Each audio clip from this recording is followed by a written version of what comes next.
Welcome back to the Angry Man Podcast with Jason and Greg. So, Jay, I wanted you and I to get together quickly and talk about a topic that surfaced yesterday on Twitter that I thought was interesting, and I thought we'd bring it to the people that support the channel. So, Tyson Fury. Will Tyson Fury be an all-time great, let's call it all-time great heavyweight in the event that he beat Oleksandr Usyk on Saturday night? Now, this is always an interesting topic to me, Jay, because I think we got to be careful in terms of just naming people all-time greats just because of accolades. And this is a sensitive topic because a lot of times it's not just about what you did, but it's also about who you did it against. And when I think about, let me back up.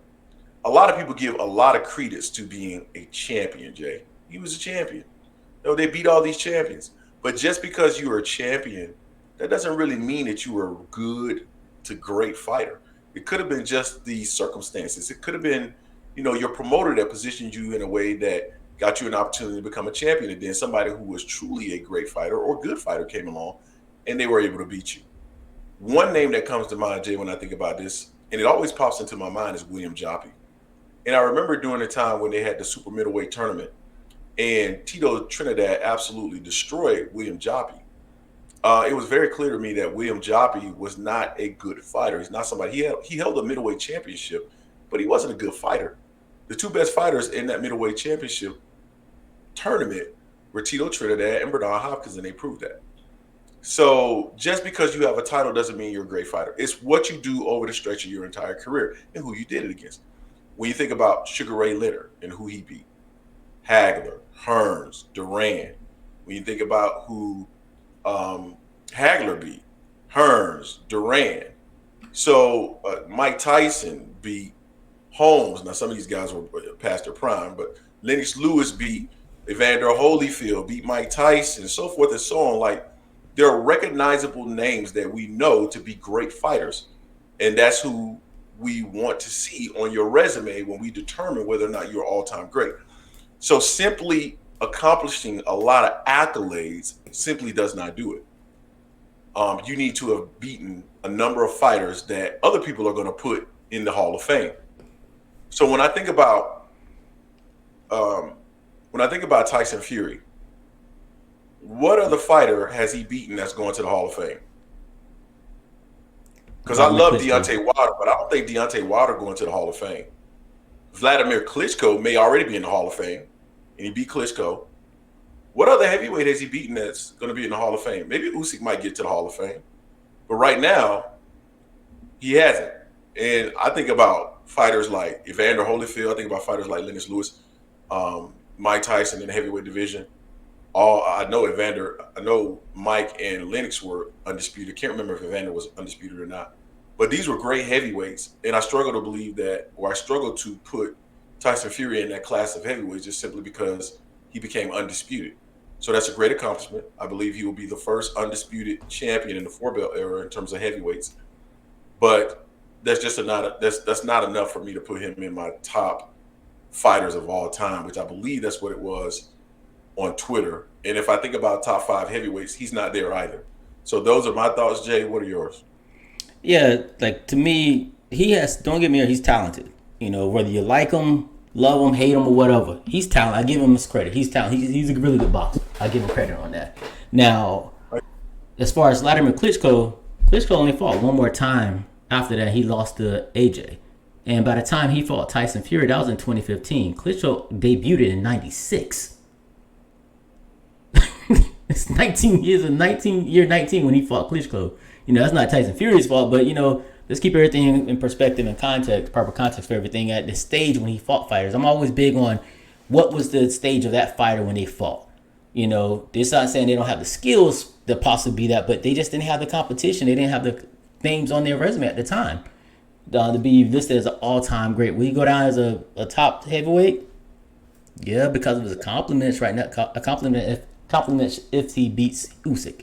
But when you look at his resume and who he fought Derek Chisora like 32,000 times. So, he fought that dude 3 times, fought Wilder 3 times. And the thing is, Tyson almost talks about like Wilder was his toughest fight, his best fight. But to everyone else, they say Wilder isn't good. So you can't have it both ways. When a mass majority of people saying that Wilder isn't good, I don't think Wilder is all a Hall of Famer neither, but he's decent. Wilder has that power in that right hand. That like a lot of fighters haven't had in the past before as well. So I mean, I can't say he'll be all time great whether he beats Usyk or not, just because he's at the end of his career, and it's no other names really that match the level of some of the fighters that you name to be in there. For me to think that you're all time great, you would have had to beat other all time greats for me. Your skills may show, but you haven't had it. You didn't get a chance to prove it against all time greats to me. So no, I don't put Tyson Fury as an all time great. And I can't, based on who he's fought. His accomplishment may say one thing, but who he's fought says another to me. Yeah. So I mean, again, I agree with you. Very talented fighter. I like Tyson Fury. I think he brings a lot to the table. Will he be in my top 10? Maybe he can make my top 10 heavyweights. Maybe top 10 to 15 heavyweights. I have to really sit down and think about it. But Muhammad Ali, Joe Louis, and this is no particular order, but Yeah, Joe Louis, um, Lennox Lewis. Lennox Lewis, Mike Tyson, Evander Holyfield are all heavyweights that I would hold in higher esteem than Tyson Fury. Some people may push back on Mike Tyson, but I still hold him in higher esteem than than uh, And than, Tyson than Fury. Tyson.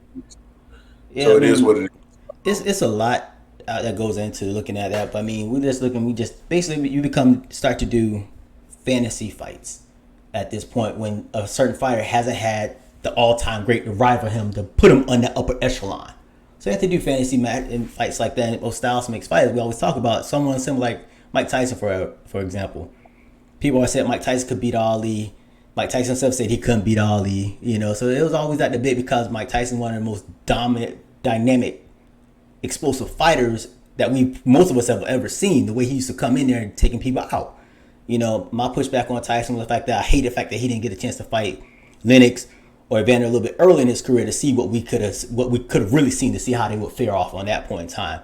On that. But as far as Tyson Fury goes, yeah, he's a talented fighter, but it's not his fault. He was robbed of fighting another all time great during his career. No, I agree with that. So you guys tell us what you think in the comment section. Me personally, when I measure a fighter, I measure him against what he did versus his contemporaries, not any kind of fantasy matchup. That's not how I look at it, because fighters, they evolve, and Mm-hmm. I would expect a fighter of this generation to be able to beat a fighter from the 1950s. So I don't compare them and talk about who can be who. It's more so what did they do against their contemporaries. But you guys let us know what you think. Don't forget to hate, like, comment, and subscribe. This is the Angry Man Podcast, L Sports Media, and we are out.